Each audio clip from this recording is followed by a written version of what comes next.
नमस्कार मंडळी, आज आपण करणार आहोत चिंच गुळी किंवा इमली खट्टा म्हणलं तरी चालेल.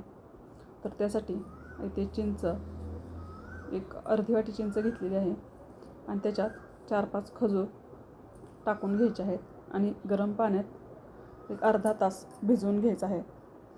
एवढं छान लागतो ना, एकदम विकतच्यासारखा जो तुम्ही बाहेर खाता सेम तसाच लागतो. तर हे अर्धा तास छान असं भिजवून घ्यायचं आहे आणि अर्धा तास झाल्यानंतर त्यातील सगळ्या बिया किंवा तुम्ही अगोदर बिया काढल्या तरी चालेल, खजूरमधल्या आणि चिंचेमधल्या, ते बिया काढून मिक्सरला छान असं बारीक करून घ्यायचं आहे. आणि नंतर एका कढईमध्ये जेवढं ते मिश्रण वाटण झालं आहे तेवढाच गूळ घ्यायचा आहे. कढईमध्ये प्रथम तूप टाकायचे आणि जेवढा तुम्ही चिंच आणि खजूरचं मिश्रण झालं आहे तेवढाच गूळ टाकायचा आहे, नाहीतर ते आंबट होतं. तुमची चिंच चवीला किती आंबट आहे त्या पद्धतीने तुम्ही गूळ वापरू शकता. आणि त्याच्यामध्ये 2 चमचे पाणी टाकायचं आहे. तर बघू शकता हे अशा पद्धतीने वाटून घेतलेलं आहे मी. आणि गुळाचा आपल्याला पाक तयार करायचा नाही, फक्त गूळ विरघळून घ्यायचा आहे. गूळ पूर्णपणे विरघळल्यानंतर ते मिश्रण त्याच्यामध्ये टाकून छान असं मिक्स करून घ्यायचं आहे.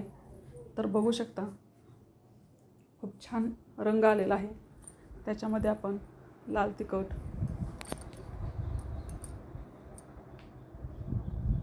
भाजलेले जिऱ्याची पूड आणि सैंधव मीठ टाकून छान असं मिक्स करून घ्यायचं आहे. बघू शकता रंग एकदम विकतच्यासारखा आलेला आहे.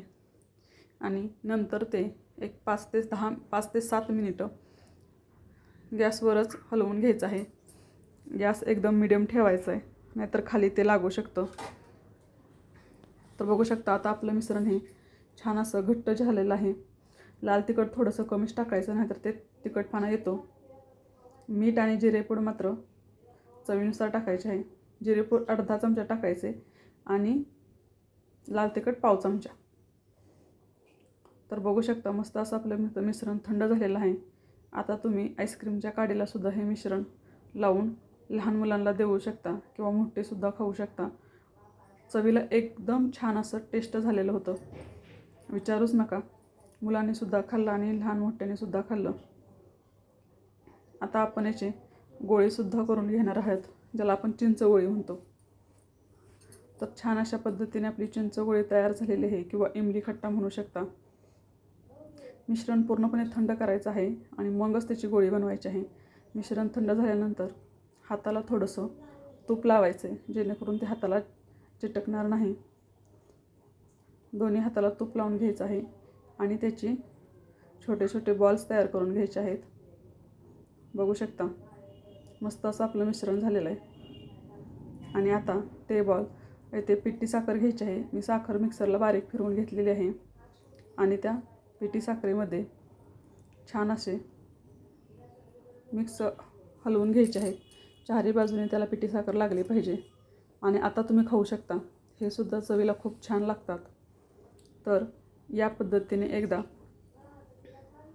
चिंचगोळी किंवा इमली खट्टा या पद्धतीने एकदा नक्की ट्राय करून बघा. कसा झाला ते कमेंट करून नक्की सांगा. व्हिडिओ पाहिल्याबद्दल धन्यवाद.